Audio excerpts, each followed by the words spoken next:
Audio Jungle.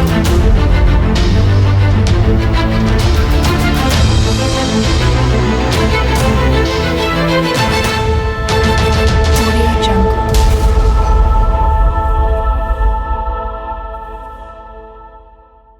Messieurs, dames, bienvenue dans votre émission que vous aimez bien, Actu Politique.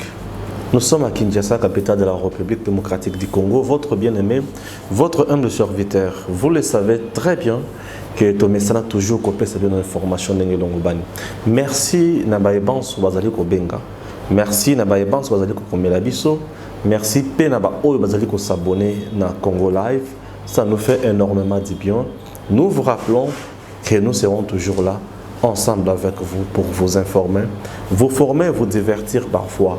Nous avons beaucoup d'émissions, mais restez toujours branchés au programme de votre chaîne. Ça nous fait énormément du bien. Aujourd'hui, je vais parler de quoi? Makamboza tellement moins belé, il faut le bien encore le lot, mais je peux parler de quelques points importants. Le premier point, c'est que il y a des gens qui réclament que Joseph Kabila va changer les soldats au Bazali comme la sécurité naïe. Comment vous trouvez ça? Ça c'est de 1. De 2, nous allons parler également, il y a Ramazani Chadari encore. Il vient de nommer Gentilin Ngobila comme président provincial au PPRD. À l'OBI, nous allons continuer à donner les hyperkits politiques à tous nos partenaires et à tous nos adversaires. Entre autres, donc UDPS, Azara na paiement pour hyperkit et Rosala. La nomination de Ngobila à la tête, il y a PPRD sur le plan provincial, ils ont réservé Bessonine. Et pourquoi Ramazani a dit nous allons continuer toujours avec les hyperkits politiques? Ils savent ce qu'ils font et nomination Ngobila, ils ont Bombanini. Nous allons parler de ce dossier-là. Vous allez nous suivre dans peu de temps. Et nous allons encore évoquer un autre dossier très important, très important aussi. Et il y a toujours na mboka na biso. Likambo, il y a gestion, il y a Joseph Kabila. Rapport au BMI, il y a 2018, et il y a que gestion, il y a présidence, il y a Joseph Kabila 2018, Mbongo et Bimi, au-delà, il y a budget aux acquis réservés. Mais Toyoka qui bat toi, le budget, où il y a des qui c'est que il y a un voyage pendant 3 à 4 mois. Mais rapport et Bimi. C'est qu'on a une gestion rationnelle, puis il y a une gestion Yamabé. Il y a plus de 1717 entreprises qui devraient être créées, qui devraient être financées. Mais ça limité. Mbongwana ezalaki. Mbongwana ki et pas yanani. Tozoyo kasusu banungu yake. Esengeli ba interpeller Néhémie Mwilanya pona makambo o etali Jeep ya cardinal. Nani aliaki yoyo ya bana? Jeep ya cardinal kindaki wapi? Tokoloka toyeba lisusu likambo bandeko balandi oyo etali makambo na mboka na biso concernant nini? Concernant député national Molière, papa Molière et Malemba kofinga ya modèle wana ya ngote. Nous sommes là pour parler de dossier nyosona. Premier point, ezali likambo bandeko oyo na otaki koloba na ebandeli ya émission nabiso ezali très important les cambo oyo ya sécurité à Joseph Kabila. Sécurité à Joseph Kabila. La loi sur les anciens chefs d'État élus et lobby boy. Mutuana akozala na sécurité nae. Akozala na ba garde. Mais batikala koloba na biso teke ba garde wana yene mutu ako choisir bango to bakocha ba garde wana à sa disposition. Nde mbutu oyo za place wana. Pour les autres, ils garde au bazar qui ngakati na ba photo tozomona ba comment on dirait ba soldat ya régime mususu. Pourquoi pas tenir au bango ba olata parce que botel ta ba image oh ya madame Olive Lembe azokene na ba est partout tout na no ba na tenir au bango bazolata parfois et ça la ndenge moko na tenir oyo ba garde républicaine plutôt ba soldat mususu ça na bango te oh baza ba soldat. Maintenant, ce qu'il faut le bateau et bateau, il faut bateau ba kengela moto, il faut baza ba soldat et il faut baza ba policier. Wana za sukamitoun. Il fut ancien président de la République, a commis citoyen. Si ko bateau ba kengela e baza ba soldat to baza ba policier. Pour tozomona Joseph azaka kana ba soldat ambila. Ba soldat wana puisqu'il y a la différence entre un soldat et un policier. Il y a la différence. Un policier, à Zawana, dans le ministère, d'abord, il y a intérieur. Pourquoi ministère intérieur? C'est un ministère où il y a la makambo, il y a province, la province est belé, la sécurité à Kati, ya Mboka, sécurité à Batu, na bilo qu'on a bango. Tolandani malam. Alors, la police est la Katiwana, il y a le ministère intérieur. La police est le ministère intérieur pour bangonde fo basunga. Population, battre la population, battre la paix de l'eau de la population. La police n'est pas la ba konzie belé tout mon aka. Surtout au taliba nani gouverneur batambola la police. Au taliban maire de la ville, au taliban bourgmestre, batambola la police. Tout le monde pour bango bazana katia bato batali la police. Maintenant chef de l'État ancien, yé azana ba soldat. Pour nani ba soldat? Il y a un soldat pour quel motif? Puisqu'il est devenu maintenant citoyen, sénateur à vie, il faut azala normal à sécuriser. Mais sécuriser, et azala sécuriser dans la police, que azala sécuriser dans les soldats. Puisque sécurité n'a pas de soldats et zobangisa. Et zobangisa pourquoi? Partout il y a des soldats na yoana ba comme na teni na bango. C'est pour donner quel message? Que c'est devenu un autre président, il est devenu un vice-président, n'a pas tenu naïe. Quand on a battu naïe, comme un régime mususu, système politique mususu, comme un camo mususu, comme on la loi n'a n'engue naïe toni. Pour aujourd'hui le tse kinga kati koko te kinga kati ko sanganate, ba soldat ba sako na tenu na bango. Tozo ye batte place wana comme une république de kinga kati, to comme une république. Ce sont des choses autres mais ça nango te mais to sala nango na droiture pour épée sa pito pas l'été. C'est tout ça la droiture té ils ont sa pito pas les ils ont sa intention toujours yamabe. Or mon toko a l'intention yamabe mais ils ont sa intention yamabe pourquoi puisque esengeli bazala na ba service il y a la police. Service à la police et banda ko batela. Même le premier ministre on a zotambola n'a pas policier. Mais pourquoi ancien président de la République doit continuer à être un soldat? Si pour va changer garde. Bon, va changer garde, il y a kaka pamba boete. Ça c'est une affaire sécuritaire. On change de garde, il y a moto. Il y a beaucoup de ça faut changer bateau, confiance nae. Mais dans la police, si vous avez un policier, à la garde de la moto, à la garde de la moto, on a pour la garde de la moto. Et bateau, la garde de la moto, bateau formé dans la matière vraiment de sécurité rapprochée pour bailler comment autant la consort. Oui, dans la matière de sécurité rapprochée, spécialité macas c'est au niveau de la présidence. Pour qu'on a pour la présidence de la République, ils ont un principe il faut moto ça la langue pour la formation il faut moto ça là. Parce qu'il faut y avoir makambo belé à criminologie, il faut y avoir makambo ya ba attentat, il faut y avoir makambo neti ya ba nini, il faut y avoir sous makambo ya terroriste, ayi ba azana boye binyonso wana ya la police, ya ba soldats et consorts.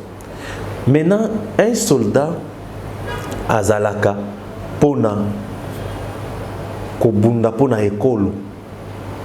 Il y a un FRDC, Bunda Kanaba Est, on a pona école.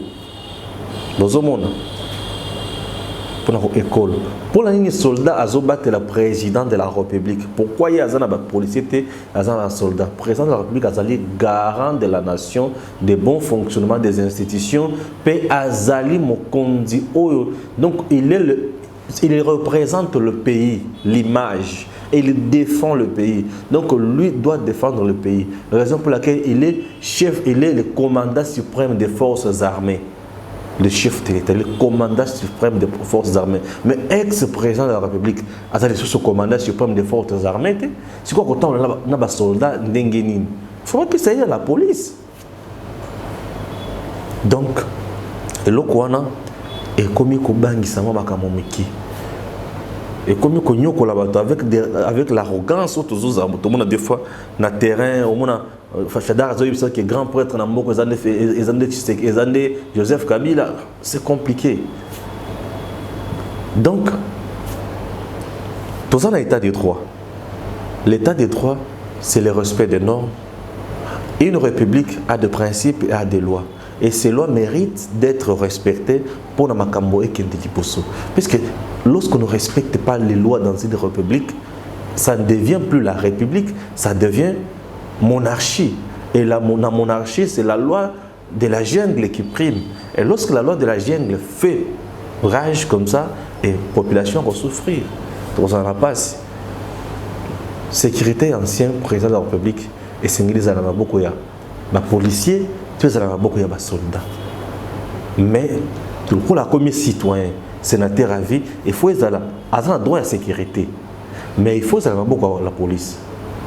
Parce que les réseaux dans la garde, ils ont des soldats, ils ont à niveau de la présidence. Non, il n'est plus président. Il n'est plus président. Mais pour sa sécurité, il faut qu'il ait la police et non les soldats. Donc, il n'y a pas de sous. Pour nous sous, c'est quoi la gestion par rapport à la publié. Avant qu'il y ait une présidence, c'est Mathéo qui est un parti politique, nous avons des députés nationaux qui vont conclure la mission. Si à niveau, il y a gestion. La gestion, publication, il y a plus de 1717 entreprises où il fallait qu'ils aient financé, tout créé en 2018, selon le budget, et tu as la cosa le matin, bon, on a qui wapi. Le dépassement, il y a budget, il y a présidence en 2018, et les kindelo. À la place, il y a 65 millions, mais et comme au-delà, plus de 300 millions. Maintenant, on peut dire que est-ce qu'il faudrait auditer l'ancien chef de l'État ou auditer ses services? Ok? Est-ce qu'il faut auditer l'ancien chef de l'État ou auditer ses services? L'inspection générale des finances est dépendant du président de la République. Puisque l'inspection générale des finances peut être un contrôle et dépendant du président de la République. Est-ce que Félix sera-t-il à mesure? Il y a coupé sa injonction, il y a coupé sa pouvoir, il y a coupé sa mandat dans l'inspection générale des finances pour auditer sur Mbongo la présidence sous Joseph Kabila pendant 2018 ou à protéger Kaka pour la Bazali Baninga, la partenaire dans la coalition. Raison pour laquelle je vous dis que la coalition FCC Cash ne profite pas au pays, mais c'est une coalition qui profite à Joseph Kabila seul et avec ses proches. Pourquoi? Puisque Bamakambo, il faut y saler. Tous allons bloquer pour y saler. Pourquoi? Puisque Bazaba Ninga va partenaire. Et ça dérange Natangouana. Et tant que ça dérange, Boy Bisanga, Mboke Kotambola Dengue, Nini. Makambo Kotambola Malamu Dengue, Nini. Est-ce que vous pensez que Makambo Simba? Avec ça, Makambo Simba te? Avec ça, Makambo Salima Malamu te? Ce sont des choses qui inquiètent, qui dérangent. Puisque là, c'est l'argent de la République. Imaginez que 1117 entreprises, et c'est là qui financent, et c'est là qui créent. et engagé Kibato. Combien on aurait lutté, combien de fois on aurait lutté contre le chômage de jeunes. Donc, on peut aller plus loin pour dire que c'était aussi des entreprises fictives. Oyo, mbongo ebima qui va financer l'entreprise ya moupepe, mais qui n'a pas compte ya individu. Et lorsque mbongo qui n'a pas compte ya individu boy, ce sont les individus qui deviennent de plus en plus riches. Et le pays et sa population accroupissent toujours dans la misère. Voyez un peu comment le pays, la RDC était dirigée. Ça, ce sont des choses que nous ne pouvons pas encourager. Ce sont des choses que nous dénonçons avec dernière énergie. Des choses pareilles n'honorent pas la République. Et lorsque ça n'honore pas la République comme ça, les dirigeants qui dirigent aujourd'hui ne donnent pas une bonne image. Et lorsque vous ne donnez pas une bonne image, ça ne rassure plus la population. Et quand ça ne rassure plus la population, c'est une population qui va commencer à vivre dans le doute. Une population qui aspirait au changement. Une population qui pensait que les choses évoluent. Mais il se rend compte au finish que les choses n'ont pas évolué. On a juste déshabillé Saint-Paul pour habiller Saint-Pierre. Or, le même reste toujours dans la même optique ya kosala makambo. Et le lingi wana izo sala passe mingi kolika. Donc, ça fait mal. Mais non, à vous tous qui avez fait des mauvaises campagnes, des campagnes, il y a le président de la République, Félix Tshisekedi, pour dire que la gestion nae allié budget nyonso. Or, bah dépenser bongo wana lengi wana te. Ramazan et Chadar vous dit bah tika une affaire il y a 1 milliard quelques de dollars na caisse. Ce n'est pas un problème. Et ça qui mbongo ya mutu te mais mbongo nyonso ya entreprise fictive oyo et qui wapi. Bah bongo nyonso qui wapi. Vous voyez que ces pays est outil musique. C'est aujourd'hui que nous sommes en train de comprendre maintenant que Makamama Bezaki Belé, puisque dans le temps wakala, inspecteur ne pouvait donner telles informations et telles données. Ça ne pouvait pas. Jamais. Il ne pouvait pas. Le père a arrêté, a inquiété, a agnion sur le roi. Maintenant, prenons le voyage de Félix Tshisekedi. Vous vous rendrez compte que à dépenser dans un coût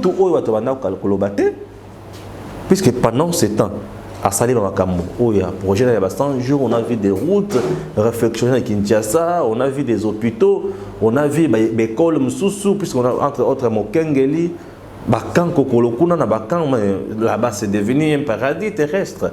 Ça prouve que les choses marchent. Vous voyez un peu ça? Donc c'est un peu ça. Je ne suis pas partisan de Félix Tshisekedi. Je ne suis pas là pour défendre Félix, mais je défends la République et je défends la bonne gestion. Si on a que gestion est malade, on doit dire bravo.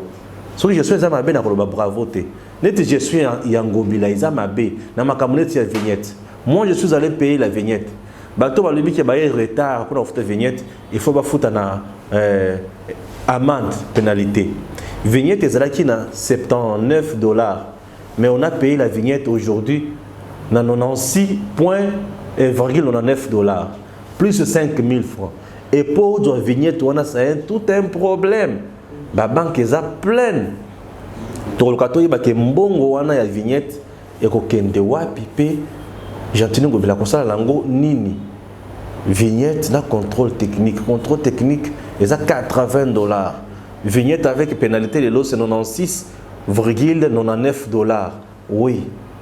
Dans ta machine, c'est presque 100 et quelques dollars. C'est beaucoup d'argent. Admettons combien de véhicules les gens ont cannabis et tu sais combien. Donc comme on a point on a le dossier on a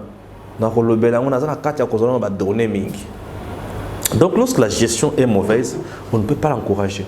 Lorsque ça donne un espoir de changement, on encourage. Maintenant, dans le monde, donc qu'est-ce que tu as affaire ya cardinal, mutuka kana makamba contrôle ya gestion, mutuka oyo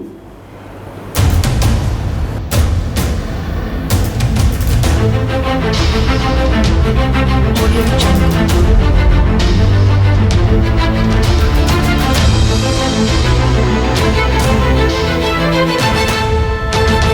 Audio Jungle.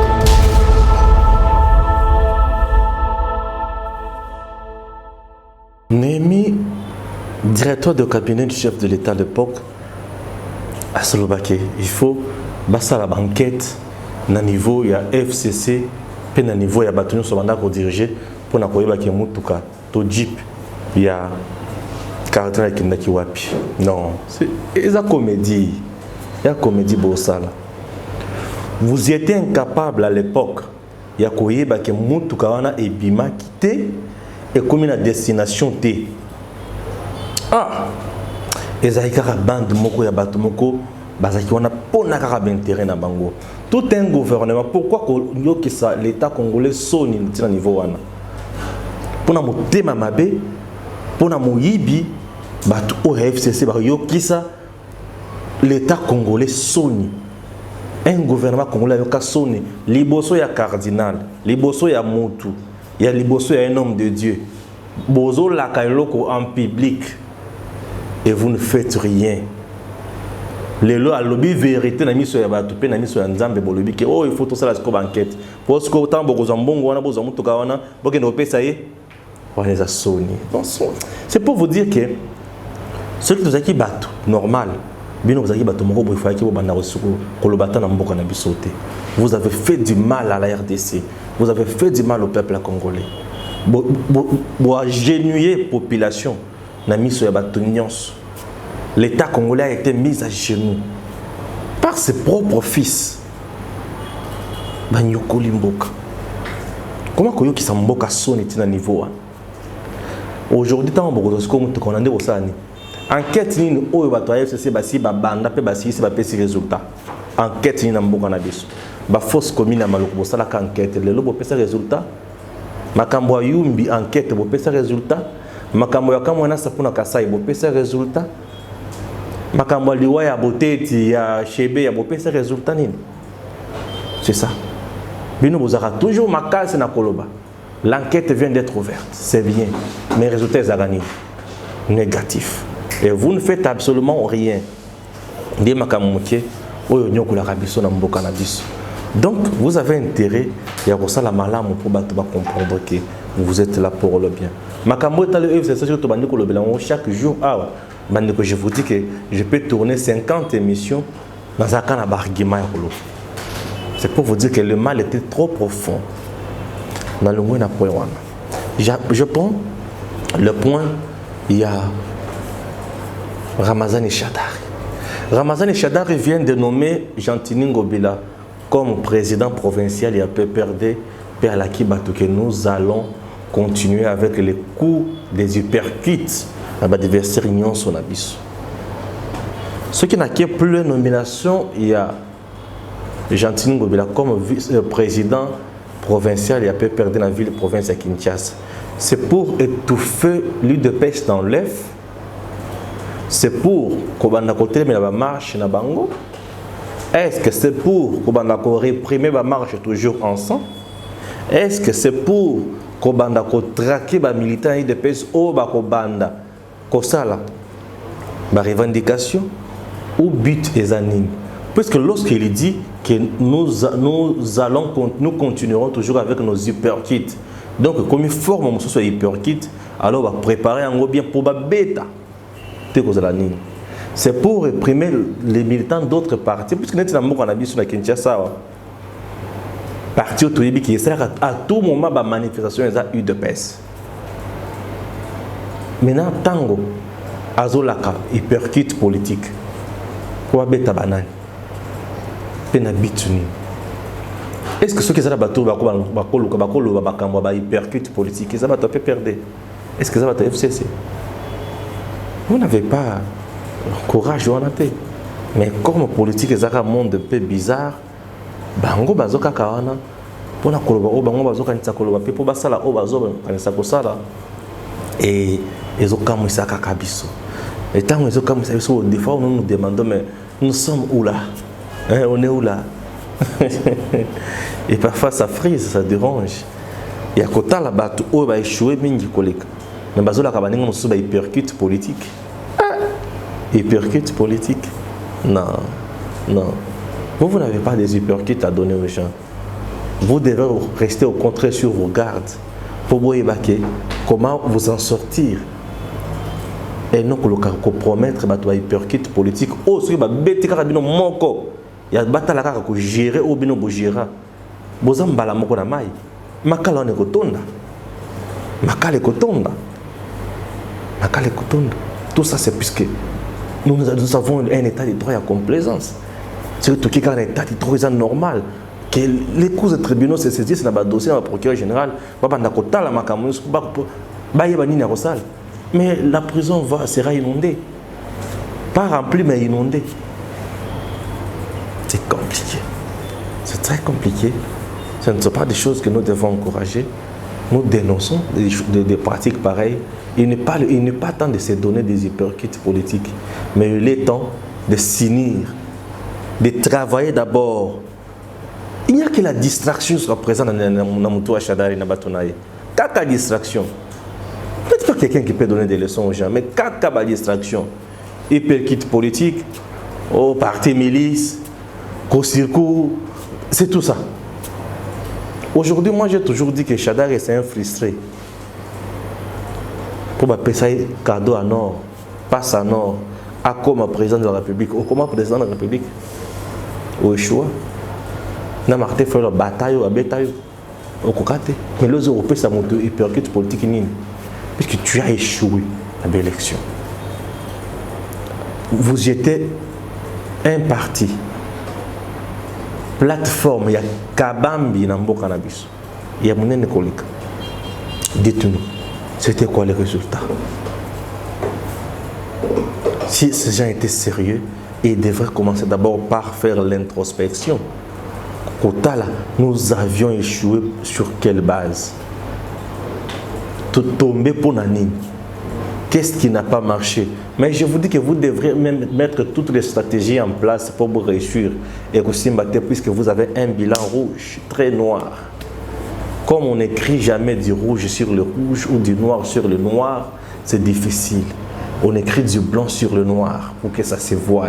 Donc la vérité sur les mensonges et comment on a que vérité, ngoyo mensonge et ngoyo. Ok? Balokaka tonga na mulilité. Loka mwinda. Alors mwinda nezaka bosolo kozala nango. Nzela bosembo bokotala bokotamula. Nde yango kopesa bino. Mais pas mbaboui vous allez passer mingi. Vous allez passer mingi.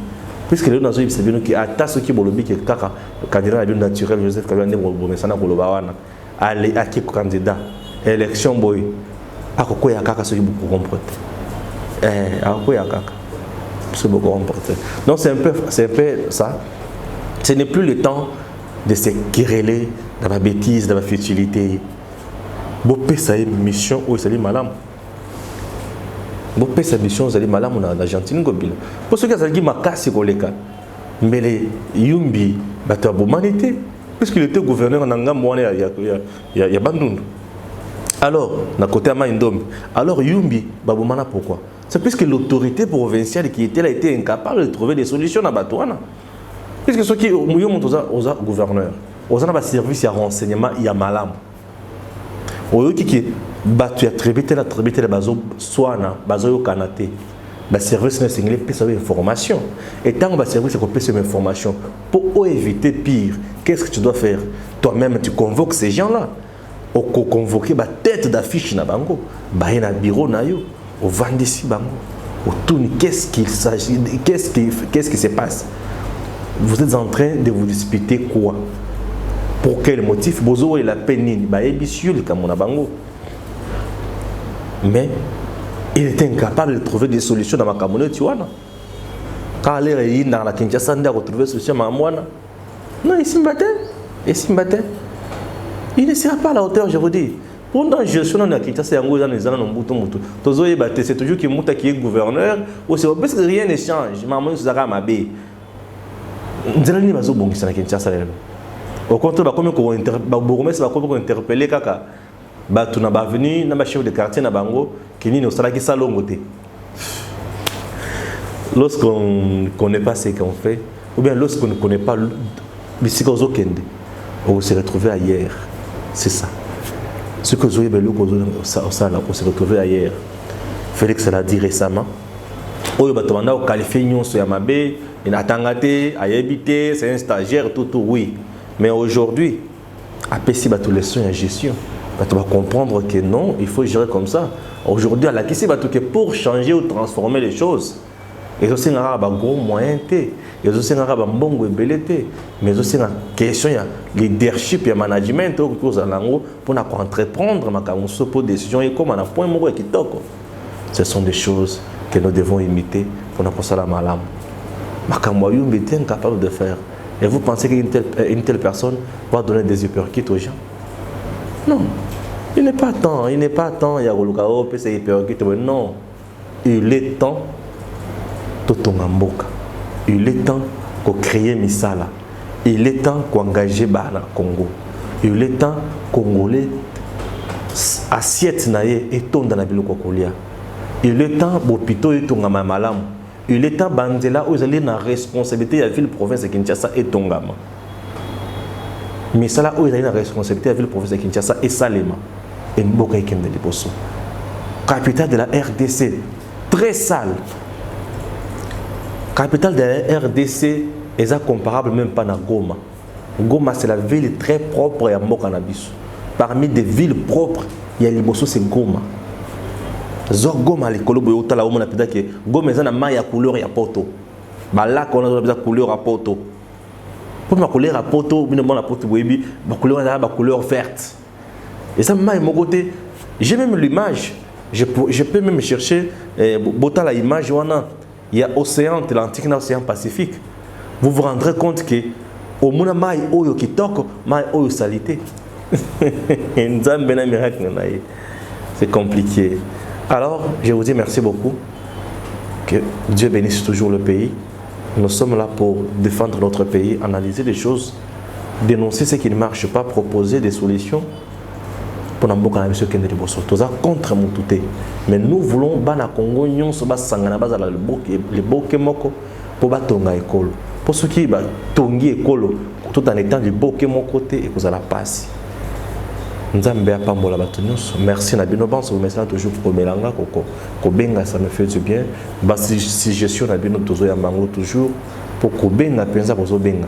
Ça nous réconforte quand même, ça nous fortifie également dans ça, Tozali Kosale Nabino.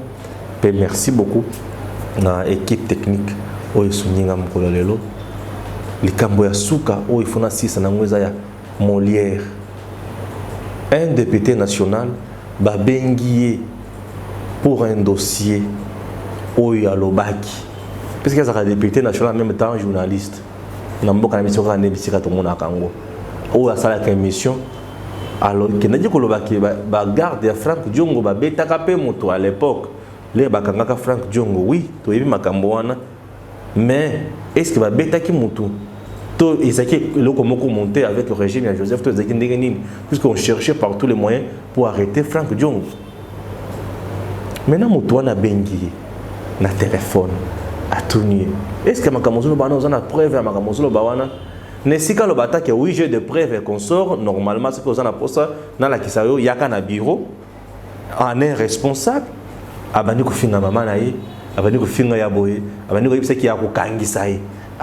Mais est-ce que vraiment un citoyen peut raisonner comme ça? Un citoyen peut raisonner comme ça? Non, vieux. En tout cas, l'honorable.